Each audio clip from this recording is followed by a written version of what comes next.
Hi everyone, it's Sue, and welcome back to Discovering the Art of Living. With snow on the ground early here in southern Ontario, I've been put in the festive mood, so the videos leading up to Christmas this year are going to be extra special. Now it seems every year the holiday seasons get more and more commercialized, but to me, the real spirit of Christmas comes from the simpler, more old-fashioned traditions. I've always enjoyed the smell of pine in the air and the scent of freshly baked cookies wafting through the house. Sitting down and making some homemade gifts for family and friends, decorating the house, and trimming the tree together. So today I thought we could share an old-fashioned Christmas tradition together, that of reading a Christmas story. Now I've always dabbled in writing short stories and poems, so I thought that I would share with you this little short story that I wrote a long time ago. It's a lighthearted story about a dysfunctional family and their attempts to spread Christmas cheer. They do make some poor choices, and in doing so, teach us to laugh at ourselves and learn from our mistakes. So sit back, relax, grab a nice hot cup of tea or cocoa, snuggle up by the fire, and join me on our Christmas story.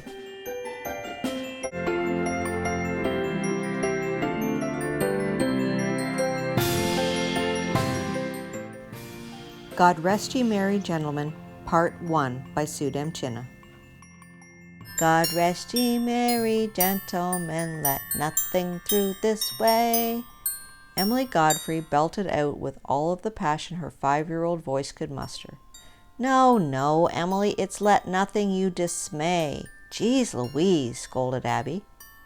The wisdom Abigail Marie Godfrey had amassed in the 3 years she was on this earth before her sister was remarkable at times. The Campbellwood Church was brimming with festivity as the congregation bravely struggled through the selection of songs chosen for this last Sunday before Christmas. The concoction of squeaky sopranos and bungling baritones provided a soulful racket, one that could only be appreciated by the angels and God himself. After the minister gave the final blessing, the mass of townsfolk slowly meandered outside. The frigid air greeted them with a vengeance. It burned their nostrils and assaulted their faces. It had been an angry winter with storms bringing winds powerful enough to rip the roofs off many a barn and to make the large maples lining the roads bend to the ground in forgiveness. The girls squeezed through the crowd, bouncing with Yuletide vigor and chatting excitedly about what Santa might leave them in their stockings. Emily's auburn pigtails stuck out from under her toque and flapped behind her like reins on a horse. Abby's shorter, chestnut hair remained tamed within the confines of her hood. Their cheeks shone with frosty delight.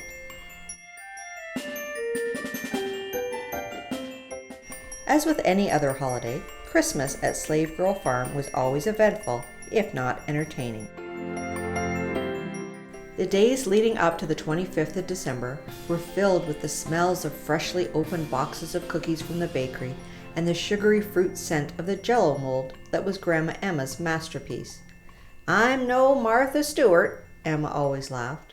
The girls enjoyed her treats though, decorating diva or not. Grandma Who, as Emily had christened her maternal grandmother Sue, balanced out the culinary selection by bringing the traditional mincemeat pie and homemade cranberry sauce to the family dinner. The old farmhouse glowed with warmth from the large stone fireplace in the living room. The walls vibrated with familial harmony and Great-Grandpa's Christmas music. Great-Grandpa Godfrey was as deaf as a stump, but he loved his soul music, as he called it. Needless to say, during the season the rest of the family endured the ear-splitting pitch at which he cranked the stereo so he could feel the beat. Silent Night took on a whole new perspective when ringing from the rafters.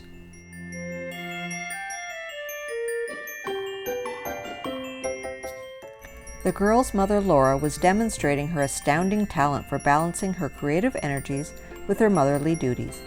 Perched at the kitchen table, she transformed the large front window into a near replica of the Sistine Chapel with one hand, while at the same time she answered the hungry demands of 6-month-old Beth with the other. Her accuracy in filling the gaping target of the howling child's mouth would have put any marksman to shame. The splatters of strained peas and tempera paint mingled on her white cotton shirt and produced a smock to rival Joseph's coat of many colors. Her husband Ben, however, was not as artistically inclined. This had been made quite apparent during the production of the annual Christmas parade float. If you enjoyed this video, please give it a thumbs up and a comment below. And if you haven't already done so, hit the subscribe button as well as the bell icon to be notified when I upload new content. So tune in tomorrow for part 2 of God Rest Ye Merry Gentlemen by Sue Demchina, here on Discovering the Art of Living.